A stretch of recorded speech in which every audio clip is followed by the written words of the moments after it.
But why did the Prime Minister of the day accept it then? This is what I'm trying to say, is that it's easy for him to say it because whatever he says, whatever Rahul Gandhi says, is done when his party is in power. Because Smita, that was the culture of that party. That is still the culture of that party. So when you talk about democracy, we go back now to Mamta. You know, where is the democracy if there is a inheritance system of a party? Where the culture of the party is that the lineage will determine what is the power. So, I mean, to my mind, the Parivarvad is fundamentally anti-democratic. And if you look at the parties of the India alliance, them, SP, SAPA, DMK, what unites them? Parivarvad. And Parivarvad is fundamentally against democracy. Isn't this something, I mean, look at America. You have the Bushes, you have the Kennedys. Isn't this something that's there everywhere? Japan, everywhere you have. No. Look, to some extent, I'm not saying we are the only country with Parivarvad, but in many other cases, the Parivar member, the next generation, has to go through a certain process. Yeah. George Bush did not hand it over to George W. Bush. See, there's a difference. Yeah. You went through a primary, you contested against other people, you won some, you lost some. Through those hanging chads and those things happened. Yeah. So look, we cannot rationalize, we cannot say Parivarvad happens everywhere in the world. I agree, it may happen in other countries. Okay, others may have their drawbacks. That doesn't mean it makes it good in this country. Okay. But here's my point.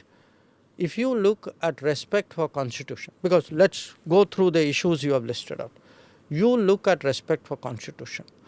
A party which has 80 plus amendments to the constitution, whose own governance practices shows disrespect for constitution, which has actually done clever end runs around the constitution, has no grounds for today talking about respect for constitution. Secondly, on reservation, a party which has systematically taken away reservation from SC, ST and OBC and given it to its vote bank, has no face to talk about reservation.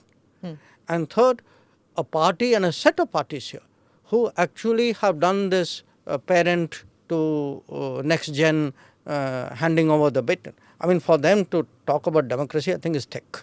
But this is also something that the Western media then picks up from the Indian media, or picks up the cues from the Indian political system. They also talk about it that, oh, look, under Modi, chief ministers are put in jail. Okay. Again, let me dissect your issue. Western media. Why are they doing it? No, let's be fair. Not all of them. Many of them. Okay. See, there is in the country today, there is a certain, I would say, thought process or entitlement process, which I think that metaphor Khan Market gang is a very good description of them. Okay.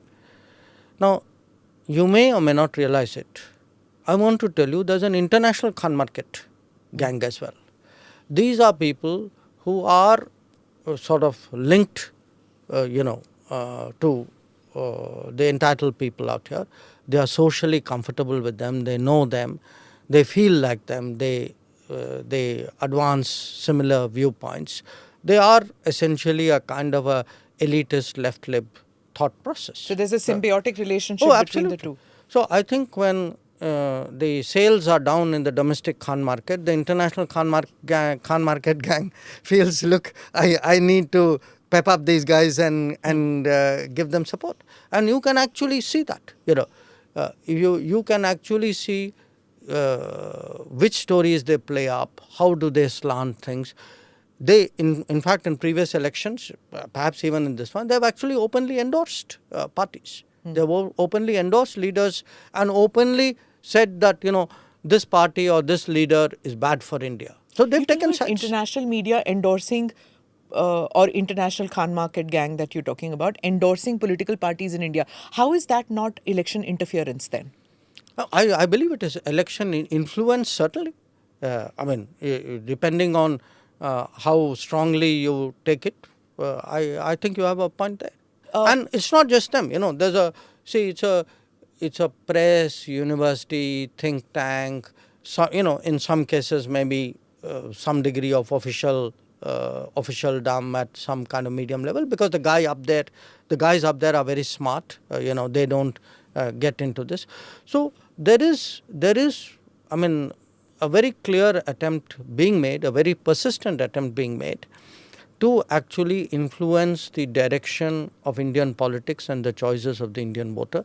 It peaks at election time, but it continues even after that. All these rankings that you get, what do you think they are? They're all an attempt to demoralize you, delegitimize you, to kind of shape, all these things are wrong with India because India is going to give them a result they don't like. And it's difficult to forget about countering. It's difficult to not get influence because there is a systematic bombardment of information like this, first from the foreign media, then domestic media, then think tank, then university level conversations, which happen. So somewhere you think maybe it's right what they're saying. Well, it would be if it were not contested. Is it contested? I think it is contested. Certainly, many people like me try to do our bit. I think many others do as well. So I think today this country is confident enough. Look, I've been very clear on one thing. A lot of these influence attempts, we recognize it for what it is. We will counter it, but we will certainly call it out so that people know what this is about. And I think our own counters then develop. When I, again, in the course of my campaigning, this issue comes up a lot.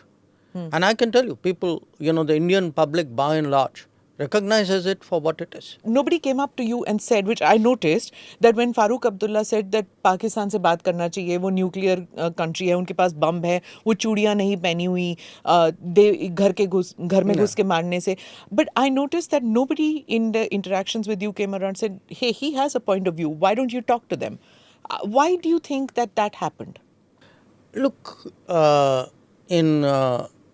in respect of what Dr. Farooq Abdullah said, I think the remarks he made in a way give you a sense of the thinking. Okay, this respect for Pakistan's bomb, this advocacy of don't do anything. This is also the advocacy we saw at 26/11. Terrible attack on us. We are outraged, but we have decided after careful deliberation to do nothing. Because it is a desire to conciliate Pakistan, to appease Pakistan, because somewhere in their minds everything is linked. Vote bank is linked, that whole Kashmir cozy arrangements is linked, the Pakistan policy is linked. It comes as a package. Okay, because if you see, the same people all have similar positions, all of this, The Khan Market, International Khan Market gang. Yes, and there's a specialty shop. I'm going to keep coming back to that. There's a super appeasement block within that market. Okay. Okay. So the fact the Mombatti gang. Yes, in a way. Huh. So you can say that, look, they have convinced themselves, and they are seeking to convince the country that this is the best way by which we should exist. I think the rest of the country doesn't accept it.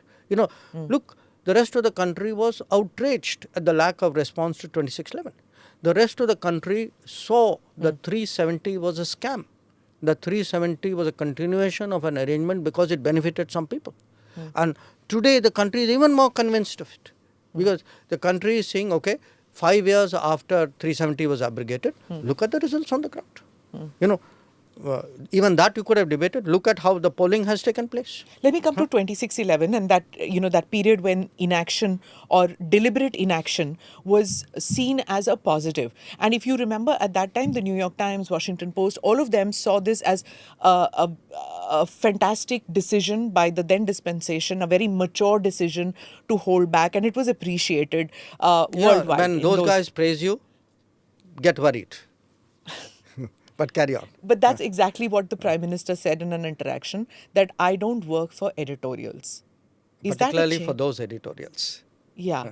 So that's what I want to know. That I have seen the Ministry of External Affairs getting riled up in the past over editorials. Do they still get riled up? Do you try to get them to understand your point of view? How does it work? See, I don't think we get riled up, but it is our job to contest, to convince, and where necessary to communicate. Okay.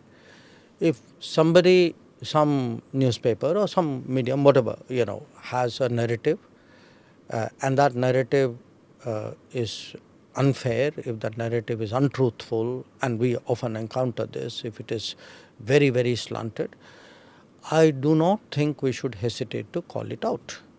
To me, it's not diplomacy to turn the other cheek. It's weakness.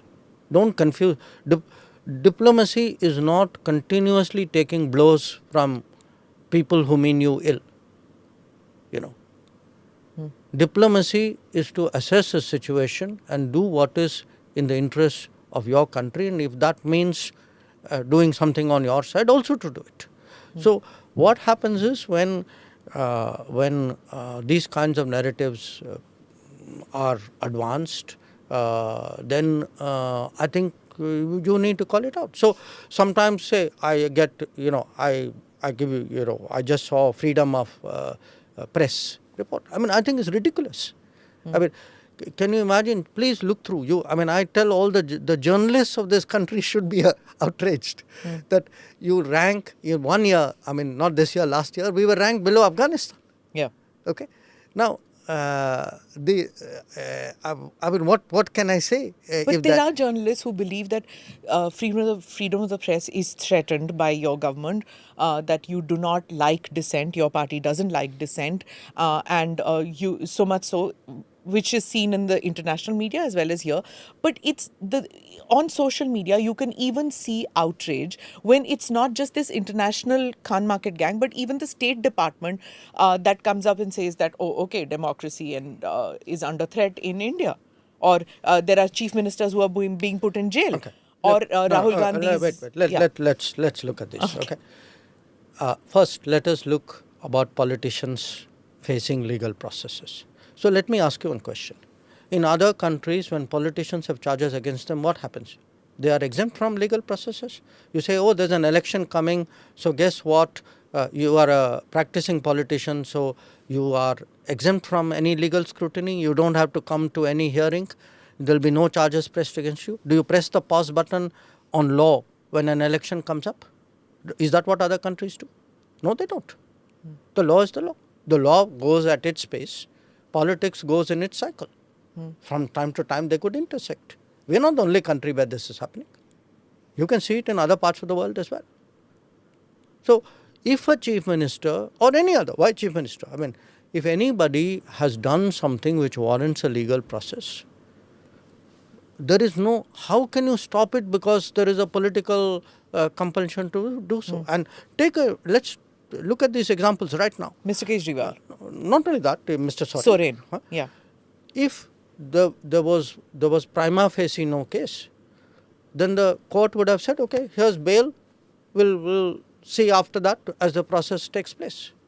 Why is it that the court has only given him a limited window? He's not got a get out of jail card. He's got a get out of jail for 10 days card and come back to jail card after that. Okay. In case of Mr. Soren, he didn't even get that.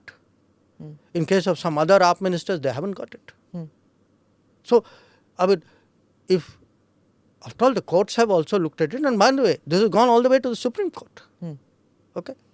So, if there was nothing to it, now if there was something to it, then you can't say, you are a chief minister and therefore nothing should be done because there's an election coming up. Two questions before I let you go. Big election coming up. When that happened, there was this whole Prajwal Revanna case, and why was he allowed to get out of the country?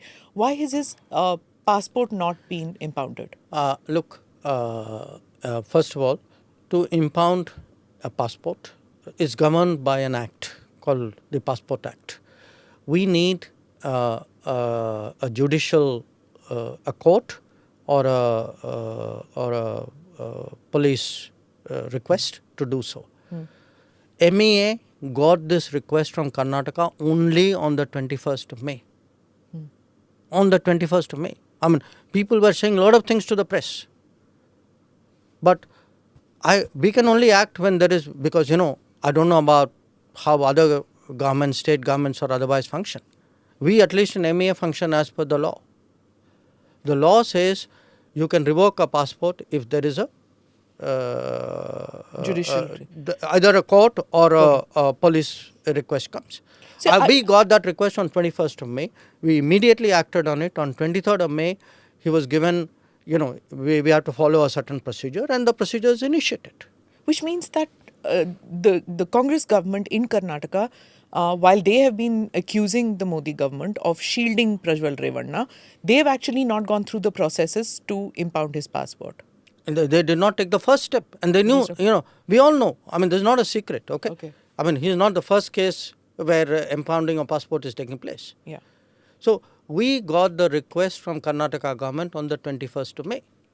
The other thing which I want to ask, which came up in the 2014 election, 2019 election, that there are tax defaulters, whether it is Mehul Choksi, whether Nirav Modi. Why is the process so complicated to get these people back to the country and make them go through Indian judicial process? That is a question which mostly we need to ask the UK, because that's where the high profile people have gone. And we have presented our case strongly. As you can see, multiple rounds of legal proceedings have gone in our favor. And in many ways, I think, we continue to press very, very strongly for their return. They obviously use all sorts of arguments, and I think it is incumbent on the UK authorities to take a responsible view of it. Otherwise, there's a reputational implication for them. I mean, they will end up being seen as a haven for tax evaders and tax defaulters. So, as I conclude, I have just one question to ask you.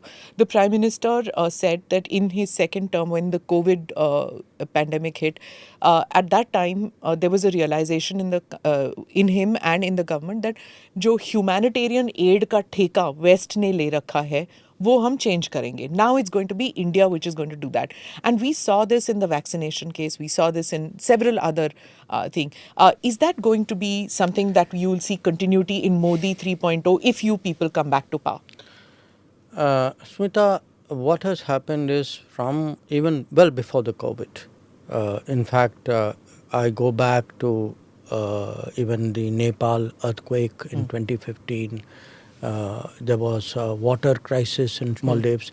There were mudslides in Sri Lanka. So, over the last 10 years, we have actually built up a very solid reputation as a first responder. So, today when we speak about our international standing, there is a perception, especially in the global south, that when something goes wrong, it is likely that there will be support from India. These are today the responsibilities more, we have to, as we get bigger, we'll have to take on more.